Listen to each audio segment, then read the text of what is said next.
13 अप्रैल 1919 general Dyer के द्वारा यह ऑर्डर दिया जाता है कि जलियांवाला बाग में एकत्रित हुए सभी लोगों के ऊपर गोलीबारी बरसाना शुरू कर दिया जाए। जनरल डायर ने जलियांवाला बाग में इकट्ठे हुए लोगों को एक ऑफिशियल वार्निंग भी नहीं दी थी और सेना को बोल दिया था कि आप इन लोगों पे गोलीबारी बरसाना चालू कर दो। और जलियांवाला बाग हत्याकांड में सैकड़ों निर्दोष लोगों की डेथ हुई थी जो अहिंसक तरीके से वहां पे अपने प्रोटेस्ट को करने के लिए आए थे। भारत में हुआ मास मैसेकर जलियांवाला बाग देखा जाता है, लेकिन क्या आप लोगों को पता है आज ही के दिन कुछ वर्षों पूर्व 16 अगस्त 1946 में भारत में एक डायरेक्ट एक्शन डे, प्रत्यक्ष कार्यवाही दिवस को मोहम्मद अली जिन्ना के द्वारा घोषित किया गया था, जिसने भारत में इतने ज्यादा सांप्रदायिक दंगों को भड़का दिया था, कम्युनल क्लैश को, आपस में हिंदू मुसलमानों के बीच में तनाव को पैदा कर दिया था कि जलियांवाला बाग से कई ज्यादा गुना लोग इस मास मैसेकर में मरे थे। बंगाल से इसकी शुरुआत हुई थी। 16 अगस्त 1946 में मोहम्मद अली जिन्ना के द्वारा जब डायरेक्ट एक्शन डे की घोषणा की गई, जब प्रत्यक्ष कार्यवाही दिवस की घोषणा जिन्ना के द्वारा की जाती है, यह बात लगभग जिन्ना की घोषणा लगभग इस बात को तय कर देती है कि भारत का विभाजन होके रहेगा। इसी से कुछ समय पहले महात्मा गांधी ने मौलाना अब्दुल कलाम आजाद को यह कहा था कि if the Congress accept partition it would have to do this over my dead body, कि अगर कांग्रेस ने इंडिया के पार्टीशन को एक्सेप्ट करा तो कांग्रेस को मेरे शव पे से निकल के, मेरी डेड बॉडी पे से निकल के पार्टीशन को एक्सेप्ट करना होगा। मतलब मैं जीते जी ना तो पार्टीशन खुद होने दूंगा और अगर मेरा बस चला तो मैं कांग्रेस को भी नहीं करने दूंगा। कुछ ही समय पहले महात्मा गांधी ने बोला था कि अगर कांग्रेस ने पार्टीशन को एक्सेप्ट करा तो उसको मेरे शव पे से निकल के पार्टीशन को एक्सेप्ट करना होगा, मैं अपने जीते जी पार्टीशन नहीं होने दूंगा। महात्मा गांधी जिन्होंने इनिशियली ऐसा कहा था, वो भी विभाजन की कड़वी सच्चाई के आगे घुटने टेक चुके थे 1946 में 16 अगस्त को जिन्ना के डायरेक्ट एक्शन डे के द्वारा। बेसिकली इसके पीछे की पृष्ठभूमि क्या थी? मोहम्मद अली जिन्ना ने जब डायरेक्ट एक्शन डे की घोषणा करी, महात्मा गांधी और कांग्रेस के कई सारे नेता विभाजन की कड़वी सच्चाई को क्यों उनको एक्सेप्ट करना पड़ा, जबकि आप लोग देख पा रहे हो कि इनिशियली महात्मा गांधी खुद पार्टीशन के सपोर्ट में नहीं थे। तो ऐसा क्या हुआ था 16 अगस्त 1946 को? कहानी कुछ ऐसी है। कहानी की शुरुआत 1937 के प्रोविंशियल इलेक्शन में होती है। 1937 के प्रोविंशियल इलेक्शन में जिन्ना मान के चल रहे थे कि मुस्लिम लीग का परफॉर्मेंस बहुत ही बढ़िया रहेगा, लेकिन सच्चाई कुछ और थी। जिन्ना को मुस्लिम लीग को केवल 4% मुसलमानों ने 1937 के प्रोविंशियल इलेक्शन में वोट करा था। जिन्ना इस बात से बड़े घबरा गए थे।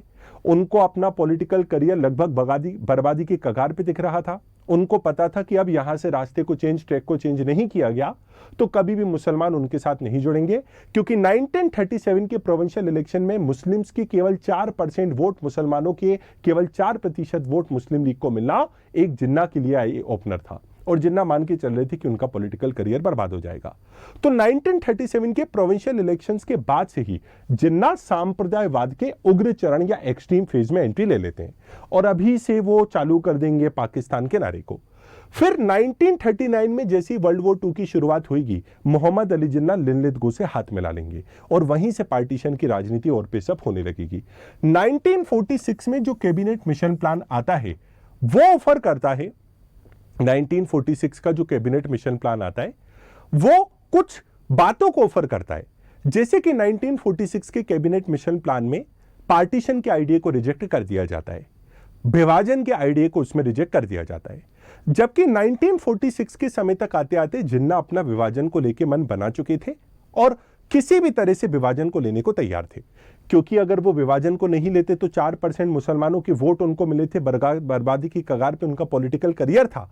तो इसलिए उनको पाकिस्तान को एक सेपरेट नेशन में बना के ही वो उनकी इच्छा की पूर्ति हो सकती थी, जो उन्होंने 1937 में देखा था। अन्यथा वो पॉलिटिकल करियर उनका तबाह हो जाता।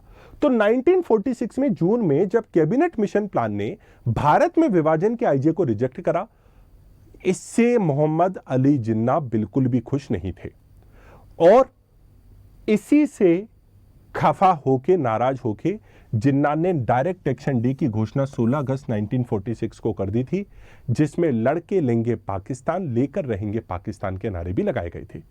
और ये जो डायरेक्ट एक्शन डे था, प्रत्यक्ष कार्यवाही दिवस था, इसके बाद भारत में सांप्रदायिक दंगे, कम्युनल क्लैशेस की शुरुआत हो गई थी। सैकड़ों हजारों निर्दोष लोग इन कम्युनल क्लैशेस में डेथ के कगार पे पहुंचे थे। कई सारे लोग इसमें सांप्रदायिक दंगों में मर गए थे। और महात्मा गांधी का जो स्टेटमेंट था ना, मैं अपने जीते जी कभी भी भारत के पार्टीशन को नहीं होने दूंगा, वो इससे पहले का स्टेटमेंट था। तो महात्मा गांधी इस बात को मान चुके थे कि पार्टीशन भारत का नहीं होगा। लेकिन जब 16 अगस्त 1946 को डायरेक्ट एक्शन डे हुआ, तो प्रैक्टिकली इसके बाद इंडिया के पार्टीशन को टाला जाना, इंडिया के पार्टीशन को अवॉइड करना, या पार्टीशन को अवॉइड करवाने के लिए किसी मास मूवमेंट की शुरुआत करना प्रैक्टिकली इम्पॉसिबल था। क्योंकि डायरेक्ट एक्शन डे के बाद अगर भारत के विभाजन को नहीं किया जाता, शायद भारत के विभाजन अगर नहीं होता तो देश में और सांप्रदायिक दंगों की स्थिति पैदा हो सकती थी। इसके पीछे के कुछ इतिहासकार यह भी तर्क देते हैं कि 16 अगस्त 1946 के बाद भी अगर किसी तरह से भी इंडिया के पार्टीशन को रोका जाने का प्रयास किया जाता, तो शायद यह फ्यूचर में एक सिविल वॉर को भी लीड कर सकता था। हालांकि ये सभी हाइपोथेसिस है। आप अगर मेरा टेक पूछेंगे कि क्या इंडिया के पार्टीशन को टाला जा सकता था, क्या भारत के पार्टीशन को अवॉइड किया जा सकता था, मैं कहूंगा शायद किया जा सकता था 1946 से पहले। शायद 1909 में जब ब्रिटिश ने भारत में 1909 में मोर्ले मिंटो रिफॉर्म्स में जब ब्रिटिश ने यह बात करी कि हम हिंदू और मुसलमानों के लिए सेपरेट इलेक्टोरेट या पृथक चुनाव की व्यवस्था लाएंगे, उस पृथक चुनाव की व्यवस्था की आलोचना हम करते और उसको लागू नहीं होने देते, तो शायद इंडिया के पार्टीशन को थोड़ा सा पहले इस बात को भांस करके, पहले इस बात को समझ के इतना मेजर डेवलपमेंट कभी होने ही नहीं देते। तो पहले काफी सारे प्रयास होते थे। जितनी मजबूती से लड़ाई हमने कॉलोनियलिज्म के अगेंस्ट में लड़ी, इंपीरियलिज्म के अगेंस्ट में लड़ी, तो शायद उतनी ही मजबूत तरीके से हम कम्युनलिज्म के खिलाफ भी लड़ाई लड़ते तो कुछ रिजल्ट और हो सकता था। इतिहास में काफी बार ऐसे प्रश्न हमारे मन में आते हैं, अगर भुआ की मूंछ होती तो क्या उनको फूफा जी कह सकते थे। अब ये इस पे डिपेंड करता है, भुआ की मूंछ है तो फिर फूफा जी कहने की स्थिति बनेगी, अगर भुआ की मूंछ नहीं है तो शायद उनको फूफा जी कहने की स्थिति नहीं बनेगी। तो काफी सारी चीजें जो होती हैं वो इफ्स और बट्स पे बेस्ड होती हैं। लेकिन 1946 डायरेक्ट एक्शन डे के बाद कांग्रेस के बड़े बड़े नेता विभाजन की कड़वी सच्चाई को एक्सेप्ट कर चुके थे।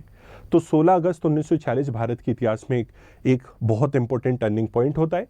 एक और बात मैं आपको बताना चाहूंगा, क्या जिन्ना कभी भी भारत के विभाजन को एक्सेप्ट, क्या मोहम्मद अली जिन्ना भारत के विभाजन को कभी चाहते नहीं थे, ये चाहते नहीं थे कि भारत का विभाजन हो। तो एक हिस्टोरियन है, 1994 में उन्होंने अपनी किताब लिखी थी द सोल स्पोक्स पर्सन। तो उसमें आयशा जलाल जो इस किताब की लेखिका होती हैं, पाकिस्तानी अमेरिकन हिस्टोरियन है, द सोल स्पोक्स पर्सन नाम की किताब में लिखती हैं कि जिन्ना कभी भारत के पार्टीशन को चाहते ही नहीं थे। जिन्ना कभी भी इंडिया के पार्टीशन को चाहते नहीं थे। अब देखो ये एक अलग एंगल है। नॉर्मली हम जब भी इंडिया के पार्टीशन के बारे में पढ़ते हैं तब हम इंडियन पर्सपेक्टिव पढ़ते हैं, एक बार जरा पाकिस्तानी पर्सपेक्टिव भी देख लेते हैं, उसमें कितना दम है कितना नहीं है। तो एक पाकिस्तानी हिस्टोरियन किस तरह से पार्टीशन को डिफाइन करता है। आयशा जलाल बोलती हैं कि जिन्ना कभी भी पार्टीशन को चाहते नहीं थे। जिन्ना चाहते थे प्रोविंशियल ऑटोनॉमी, प्रांतीय स्वायत्ता, मतलब जो नॉर्थ वेस्ट का एरिया है उसमें प्रोविंशियल ऑटोनॉमी मिल जाए, प्रांतीय स्वायत्ता, और जो ईस्ट का एरिया है बंगाल का, उसमें मुस्लिम्स को या मुस्लिम लीग को प्रोविंशियल ऑटोनॉमी मिल जाए। तो ये चाहते थे प्रांतीय स्वायत्ता। विभाजन की बात तो इन्होंने इसलिए करी ताकि कांग्रेस से बार्गेन कर पाए। कभी कभी होता है ना कि हम 7th 8th 9th क्लास में होते तब अपने माता पिता से कहते हैं कि अगर मेरी फर्स्ट रैंक आई तो मुझे एक PS5 मिलेगा। ठीक है, इंटरनली हमें भी पता होता है शायद PS5 तो ना मिले, लेकिन कम से कम PS5 की बात करेंगे तो एक 3-4 हजार वाला कंप्यूटर तो मिल, एक 3-4 हजार वाला वीडियो गेम तो मिल ही जाएगा। तो PS5 की बात इसलिए की जाती है ताकि माता पिता से बार्गेन करके 3-4 हजार वाला वीडियो गेम ले लिया जाए और मारियो से ही खेल के संतुष्ट हो लिया जाए। तो उसी तरीके से इनका क्लेम है आयशा जलाल का सोल स्पोक्स पर्सन में कि जिन्ना कभी पार्टीशन चाहते नहीं थे। पार्टीशन की बात इसलिए कर रहे थे ताकि बाद में कांग्रेस से बार्गेन करके एटलीस्ट प्रोविंशियल ऑटोनॉमी तो ली जा सके। अब ये क्लेम अपने आप में बड़ा रेडिकल क्लेम है, मुझे इसमें सच्चाई कम लगती है, जिन्ना कभी भी पार्टीशन को चाहते नहीं थे, क्योंकि वो कांग्रेस से बार्गेन करना चाहते थे प्रोविंशियल ऑटोनॉमी के लिए, इसलिए उन्होंने पाकिस्तान का ख्वाब दिखाया। मेरे हिसाब से बात गलत है। 1937 के प्रोविंशियल इलेक्शन के बाद ऐसे कई सारे एग्जाम्पल्स मौजूद है इतिहास में जो बताते हैं जिन्ना पाकिस्तान के पार्टीशन से कम में किसी भी चीज़ में मानते ही नहीं। उनमें से एक है डायरेक्ट एक्शन डे। अब एक तरफ जिन्ना डायरेक्ट एक्शन डे की बात कर रहे हैं, लड़कर लेंगे पाकिस्तान, लेकर रहेंगे पाकिस्तान, सांप्रदायिक दंगों को भड़का रहे हैं, और दूसरी तरफ इनका क्लेम है कि जिन्ना कभी पार्टीशन को चाहते नहीं थे, प्रोविंशियल ऑटोनॉमी चाहते थे। अगर ऐसा होता तो फिर भारत के इतिहास में कभी भी एक काला दिन डायरेक्ट एक्शन डे के रूप में आते ही नहीं। तो ये मुझे एक अच्छा क्लेम, सही क्लेम नहीं लगता है। हालांकि इतिहास हमेशा इंटरप्रिटेशंस के लिए ओपन होता है, इसमें कौन गलत कौन सही ये कहना एक इंटरप्रिटेशन, एक विवेचना का मुद्दा होता है। 16 अगस्त 1946 भारत के पार्टीशन की डायरेक्शन में एक बहुत बड़ा दिन था, और एक तरफ जब हमने 15 अगस्त 1947 को भारत के इंडिपेंडेंस को सेलिब्रेट करा, विभाजन का घाव भी उस समय था। और मैं आज के लेक्चर को आप लोगों को इतनी ही जानकारी देने के लिए आया था। इसी तरह के और इंटरेस्टिंग वीडियोस हम आप लोगों के लिए लाते रहेंगे। वीडियो को आप लाइक करें, चैनल को आप सब्सक्राइब करें, और अच्छा लगे तो आप शेयर करें। बहुत बहुत धन्यवाद।